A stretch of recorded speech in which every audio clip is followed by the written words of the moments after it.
So, good morning engineering buddies. Here we go again on another set of tutorials, no? So, meron tayo last two problems for angles, identities, and trigonometric equations. Then after nito, we can solve again. Kasi may dati na akong example for the solution of triangles, solutions of right and oblique triangles. So, tara, let's continue, no? Solve for x. X is equal to 1 minus tangent squared a all over 1 plus tangent squared a. Sige. So, identities to, no? Pwede ba tayong mag-assign ng values dito? As in, sinahanap mo kasi si x para mahirapan kang mag-assign ng values ng x dito. Pwede naman, siguro, mag-assign ka ng values ng x, then trial and error. So, matrabaho, no? So, gamit na lang tayo ng identities. Sige, rewrite lang natin dito yung problem.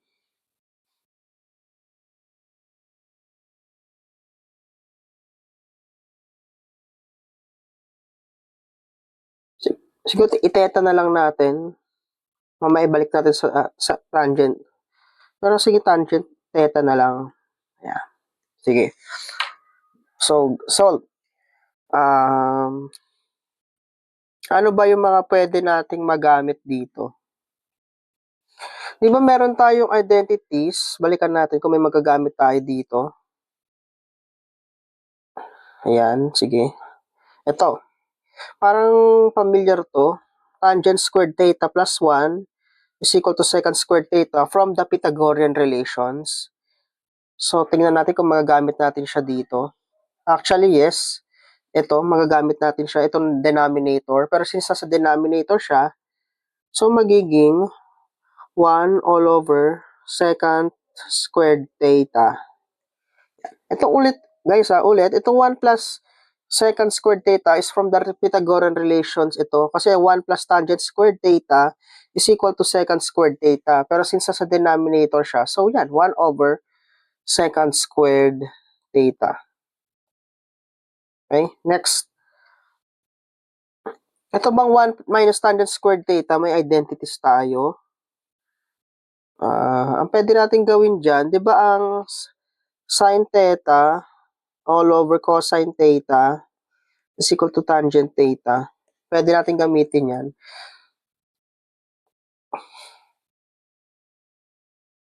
Pag kasi ginamit natin tong identity na, di ba, atong 1 minus tangent squared theta. O, di ba, sabi natin ganyan. Tapos i-substitute mo doon.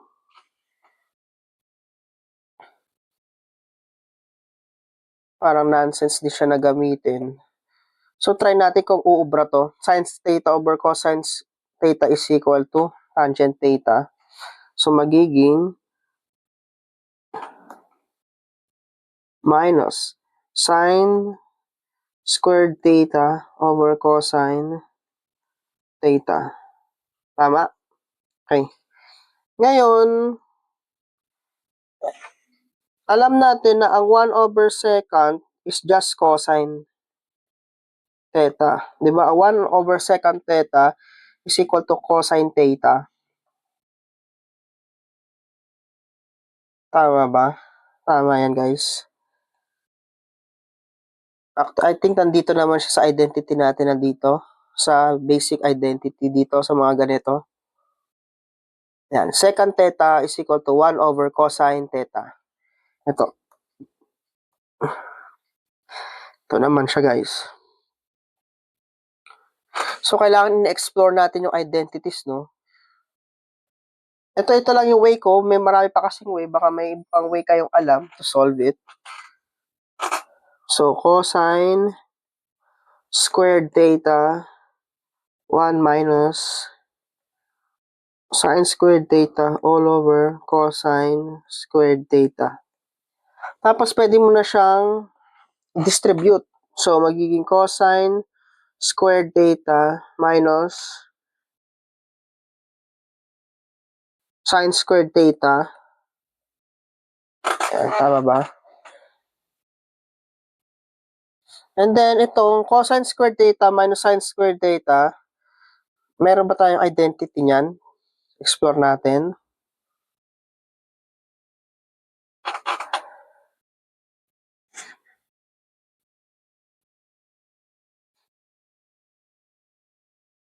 Ito, meron. Cosine squared x minus sine squared x is equal to cosine 2x. Ito guys, sa double angle formula. So, malalaman natin ito pala ay cosine 2 theta. So, yan ay sagot natin.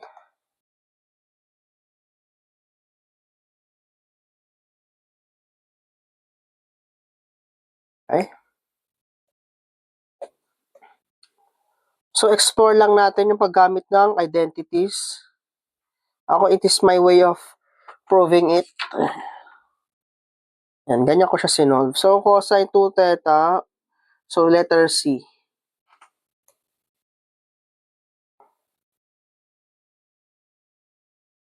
Yan. Next. Solve for y. So, ganito lang din siya. Gamit tayo ng identities kasi mahirapan tayong mag-assign ng values dito, no? Write natin para mas madali natin maintindihan. Di ba sabi, y daw is equal to 1 minus sine x minus 1 over tangent x 1 plus cosine x.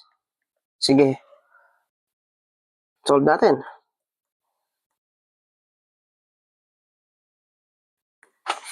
Alam natin, di ba na ang sine theta, sine x over cosine x, or any, is tangent x. So, kapag 1 over tangent, magiging cosine over sine siya. Tama? Parang in-inverse mo kasi siya.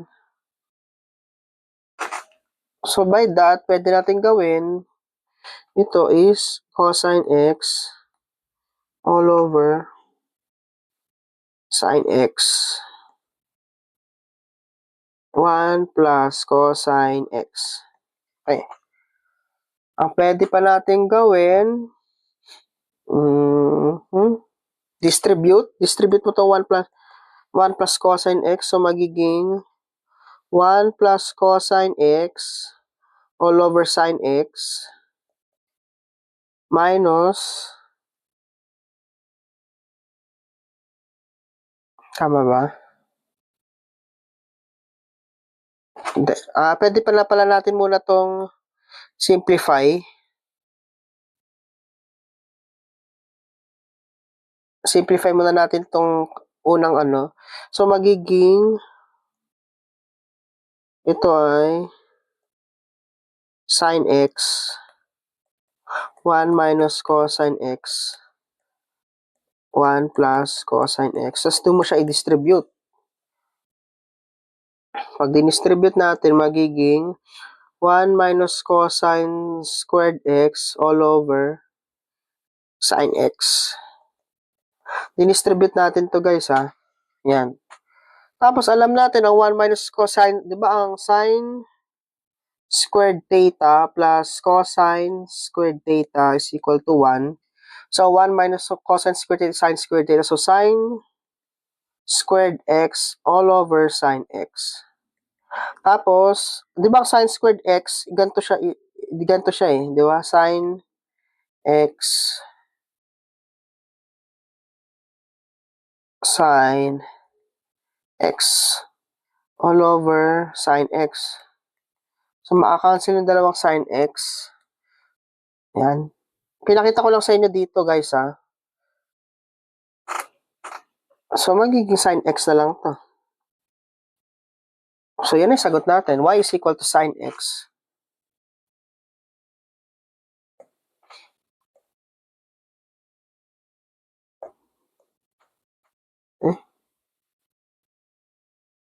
Let's explore in using identities, no? So, sine x. Letter A. Pero actually, itong mga ganitong problems kasi medyo kain siya sa oras. Hindi naman na siya nagpapa-evaluate ng equation. May mga values na yan. So, you just, katulad nito, mga ganito na ngayon ang mga ganito. Yan, pwede ito lumalabas pa rin itong ganito. May value siya. Tapos, gamitin mo na lang yung given for the substitution, trial and error. Pero, Malay nyo naman, just memorize the basic identities katulad ito, Pythagorean relations, double angle, difference of two angles, etc. Okay? So, this concludes our tutorial in angles, identities, and equations. No? Ang next topic natin, ito pagpatuloy natin, mag-sample ulit tayo sa solutions of triangles. No? So, yan. Please like and subscribe to my YouTube channel and hit the bell button para update tayo sa mga future pa nating samples. Please comment kung may mga questions kayo, recommendations. Ayan. So, yan. Let's keep learning. Happy learning, guys. Engineers. Padayon, engineers.